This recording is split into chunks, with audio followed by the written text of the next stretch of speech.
বিসমিল্লাহির রহমানির রহিম। এখানে দরজা, শাটার, জানালা, গ্রিল, রেডিমেড দরজা আর অর্ডার দিয়েও তৈরি করি। যদি কারো লাগে, পাখির খাঁচা, তারপরে ছাদে ওঠার সিঁড়ি, যদি কারো প্রয়োজন হয় নিতে পারেন।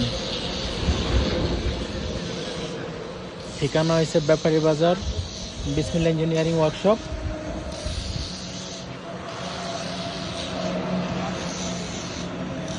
ব্যাপারী বাজারের দক্ষিণ মাথায়। যাদের লাগবে